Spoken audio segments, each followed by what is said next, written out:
একমাত্র গোলামি আর দাসত্ব করতে হবে কার? আরো জোরে বলেন কার? যারা মুমিন হয় তারা কি গোলামি আর দাসত্ব মানুষের করতে পারে নাকি? যারা মুমিন, যারা ইমানদার, তারা গোলামি করবে কার?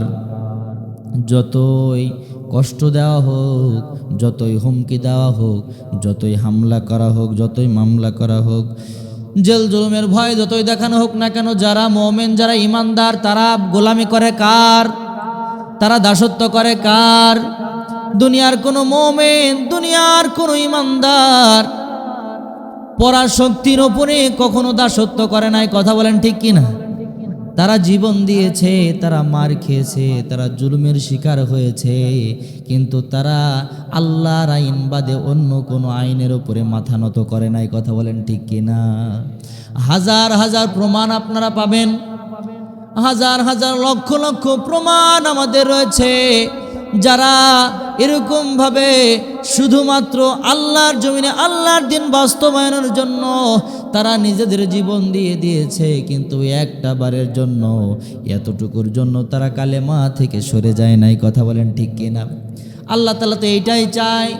আল্লাহ তাআলা বলে, বান্দা তোমাদেরকে আমি আমার ইবাদতের জন্য, আমি আমার গোলামির জন্য, আমি আমার দাসত্বের জন্য তোমাদেরকে তৈরি করেছি। আমার বান্দা, তোমাকে আমি সব দিয়েছি, তোমার কি লাগবে? আর তুমি শুধু আমার। সুবহানাল্লাহ। বান্দা তোর জন্য আমি সব দিলাম, তোর কি লাগবে? আমি তোকে সব দিয়ে দিলাম, আর আমি তোকে নিয়ে নিলাম। এই নেওয়া আর দেওয়ার মধ্যেই তো কল্যাণ। কথা বলেন ঠিক কিনা? আল্লাহর জমিনে আল্লাহর দিন বাস্তবায়ন হবে, আল্লাহ তাআলার গোলামি আর দাসত্ব আমরা করব। আমরা কোনো ভিনদেশীদের তাবেদারি করে বাঁচতে চাই না। কথা বলেন ঠিক কিনা? আলালাহুল খালক ওয়াল আমর, সৃষ্টি যার, আইন আর বিধান চলবে কার?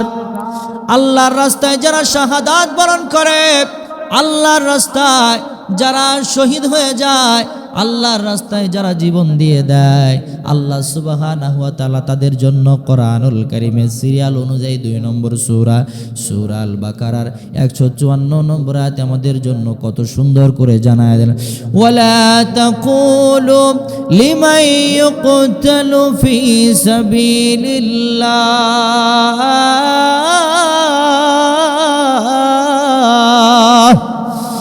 ولا تقولوا لمن يقتل في سبيل الله أموات بل أحياء ولكن لا تشعرون।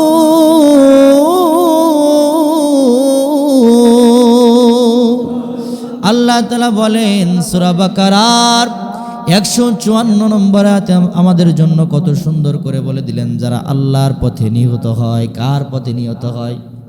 আল্লাহর পথে নিহত হয়। যারা আল্লাহর দিন বাস্তবায়নের জন্য, যারা আল্লাহর জমিনে আল্লাহর দিন কায়েমের আন্দোলন করতে গিয়ে শাহাদাত বরণ করে, আল্লাহ তাআলা তাদের জন্য বলেন, তাদেরকে তোমরা কখনোই মৃত বলো না, তাদেরকে তোমরা কখনোই মৃত বলো না, এরা হলো আসলে জীবিত। আল্লাহ সুবহানাহু ওয়া তাআলা ফি সাবিলিল্লাহি আমওয়াত, তোমরা আল্লাহর রাস্তায় যারা মৃত্যুবরণ করে, আল্লাহর রাস্তায় যারা শহীদ হয়, যারা শাহাদাত বরণ করে, তাদেরকে তোমরা মৃত বলো না, বাল আহইয়াউ ওয়ালাকিন লা তাশউরুন। আল্লাহু আকবার। তাদের জীবিত সম্পর্কে তোমাদের ধারণা হয় না। আল্লাহ তাআলা তাদেরকে জীবিত রেখেছেন। সুবহানাল্লাহ বলেন। আল্লাহ তাদেরকে মৃত বলতে নিষেধ করেছে। বলেন তো, কার রাস্তায় জিহাদ করলে আল্লাহ তাআলা মরার পরও মৃত ঘোষণা করে নাই? কার রাস্তায় বলেন? আল্লাহর রাস্তায়, আল্লাহর জমিনে আল্লাহর দিন বাস্তবায়ন করতে গিয়ে যারা শাহাদাত বরণ করে, আল্লাহ তাআলা নিজে বলছেন তাদেরকে তোমরা মৃত বলো না। সুবহানাল্লাহ। এরকম মৃত্যু আমাদের কামনা দরকার আছে না নাই?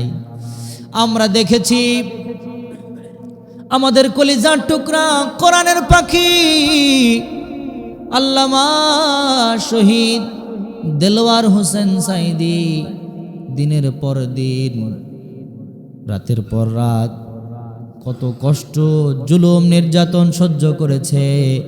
কত কষ্ট সহ্য করার পরেও কিন্তু বাতিলের কাছে এক ফোঁটা মাথা নত করে নাই। কথা বলেন ঠিক কিনা?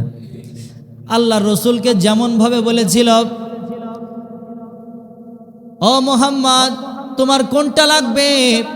এই মক্কা নগরের ভিতরে সব থেকে সুন্দরী নারী তোমাকে দেওয়া হবে। এই মক্কা নগরের ভিতরে সব থেকে বড় পদ তোমাকে দিয়ে দেওয়া হবে। এই মক্কা নগরের যত ধনী ব্যক্তি আছে সব থেকে তোমাকে বেশি ধনী বানিয়ে দেওয়া হবে। শুধুমাত্র কেবলমাত্র তুমি ওই কালেমার দাওয়াত দিও না, ওটা বাদে তুমি যা পারো তাই করতে পারো, কোনো সমস্যা নাই।